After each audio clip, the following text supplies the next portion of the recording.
Good morning students. आज हम शुक्र नीति सार के महत्व में योगदान की चर्चा करेंगे। प्राचीन भारतीय राजनीतिक चिंतकों में शुक्र का महत्वपूर्ण स्थान है। अल्तेकर का मत है कि अर्थशास्त्र के अलावा अन्य ग्रंथों की तुलना में शुक्र नीति सार अधिक महत्वपूर्ण है। वस्तुतः कुछ विषयों में इस ग्रंथ का विवरण अर्थशास्त्र से भी अधिक विस्तृत एवं स्पष्ट है। शुक्र एवं शुक्र नीति सार के योगदान को हम निम्न प्रकार से स्पष्ट कर सकते हैं।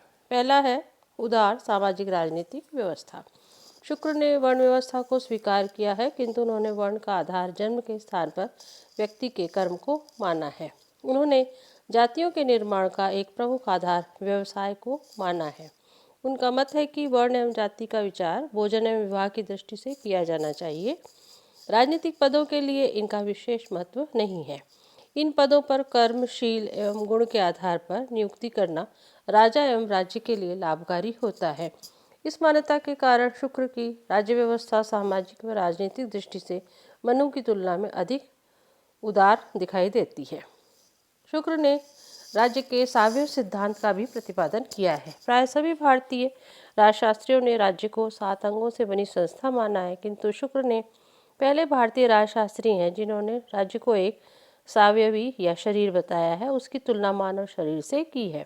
वस्तुतः यह शुक्र द्वारा प्राचीन भारतीय राजशास्त्र का विकास है। उनका मत है कि जैसे मानव शरीर में सर्वोच्च स्थान सिर का होता है, वैसे ही राज्य में सर्वोच्च स्थान राजा का होता है। इस प्रकार मानव शरीर के विभिन्न अंगों की तुलना विभिन्न संस्थागत निकायों से की है। अतः शुक्र की मान्यता है कि साप्तांग राज्य एक ऐसे मानव शरीर के समान है जिसमें राजा सिर, मंत्री नेत्र, मित्र कर्ण, कोश मुंह, बल मन, दुर्ग भुजा तथा राष्ट्र पैर के समान होते हैं। राज्यों का वर्गीकरण। शुक्र ने मनु की भांति मात्र राजतंत्रीय शासन पद्धति का उल्लेख किया है, किंतु शुक्र का महत्व यह है कि उन्होंने तत्कालीन राजतंत्रात्मक व्यवस्था के अंतर्गत पाए जाने वाले विभिन्न प्रकार के राज्यों का वर्गीकरण किया है। उन्होंने राज्यों के वर्गीकरण का आधार उनकी वार्षिक आय को माना है। आय के अंतर के अनुसार उन्होंने राज्यों के निम्नलिखित भेद बताए हैं: सामंत, मांडलिक, राजा, महाराजा, स्वराट, सम्राट, विराट एवं सार्वभौम। राज्यों का ऐसा स्पष्ट एवं सुनिश्चित वर्गीकरण मात्र शुक्र नीति सार में ही उपलब्ध है, अन्य किसी ग्रंथ में नहीं है।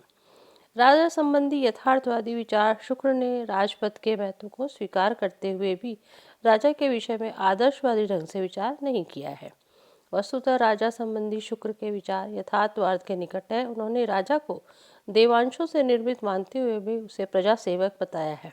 उनका मत है कि राजा प्रजा सेवक होने के नाते ही प्रजा से भृति या वेतन प्राप्त करने का अधिकारी है। जो राजा प्रजा पालन की उपेक्षा करता है, उसे प्रजा से धन प्राप्त करने का कोई भी नैतिक अधिकार नहीं है। शुक्र का यह भी मानना है कि राजा युग निर्माता होता है, अर्थात सतयुग, त्रेता युग या द्वापर युग तथा कलयुग की स्थापना का मूल कारण स्वयं राजा की नीतियाँ ही होती हैं। इस प्रकार राजा प्रजा के सुख अथवा दुख का मूल आधार होता है। जहाँ प्रजा के सुखों के लिए राजा की प्रशंसा की जाती है, वहाँ प्रजा के दुखों के लिए राजा की निंदा भी की जानी चाहिए। शुक्र का मत है कि दुष्ट राजा राक्षसों का अंश होता है और उसे पद से हटाया जाना चाहिए।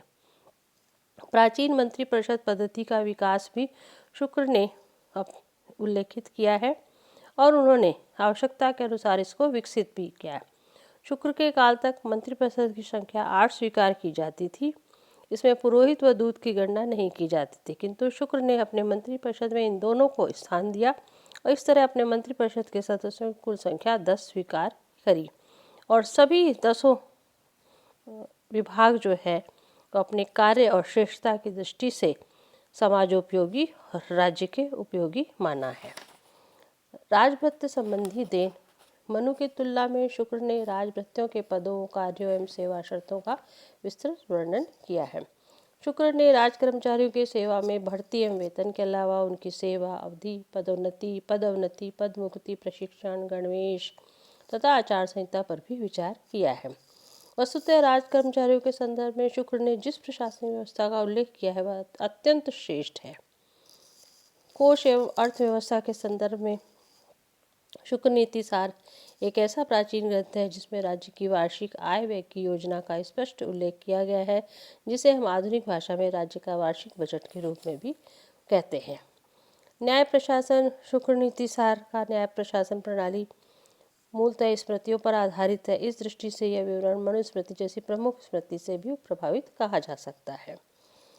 किंतु इस ग्रंथ ने न्याय प्रशासन में कुछ ऐसी बातों का उल्लेख किया है जो स्पष्टता अन्य ग्रंथों में उपलब्ध नहीं है। जैसे न्यायालय में प्रतिवादी एवं गवाहों को बुलाने के लिए सम्मन की व्यवस्था, प्रतिवादी के संदर्भ में जमानत तथा हासेद की व्यवस्था। शुक्र ने बचाव पक्ष को न्यायालय में अपना नियोगी या वकील प्रस्तुत करने का भी अधिकार दिया है, किंतु यह शर्त भी लगाई कि नियोगी या प्रतिवादी का प्रतिनिधि माना जाएगा और उसके कार्यों के लिए प्रतिवादी ही उत्तरदायी होगा। उन्होंने नियोगी के शुल्क पर भी विचार किया है। इस प्रकार यह व्यवस्था आधुनिक युग से मिलती दिखाई देती है। लोक कल्याणकारी राज्य की भी कल्पना शुक्र नीति सार में की गई है। वह शासक को अपनी प्रजा के कल्याण के लिए विविध प्रकार की गतिविधियों का संचालन करने तथा उसकी सुरक्षा करने को प्राथमिकता प्रदान करता है। शुक्र के राजनीतिक चिंतन में यथार्थवादी का पुट है। वह राज्य को शक्तिशाली बनाने के उद्देश्य से इसके क्षेत्राधिकार में वृद्धि करने के पक्ष में था। उसका विचार था कि राज्य ऐसा करके ही अन्य राज्यों पर अपनी सर्वोच्चता स्थापित कर सकता है। शुक्र राजनीतिक उद्देश्यों की प्राप्ति के लिए नैतिकता का परित्याग करने से भी नहीं हिचकता। वस्तुतः शुक्र नीति सार एक बहुआयामी ग्रंथ है। इस ग्रंथ में उपयुक्त विषयों के अलावा अन्य विषयों पर भी पर्याप्त सामग्री प्राप्त होती है। अन्य ग्रंथों की तुलना में इसने राज्यसभा के लिए शिल्प, साज सज्जा तथा अपनाए जाने वाले राजकीय शिष्टाचार का भली भांति विवरण प्रस्तुत किया है।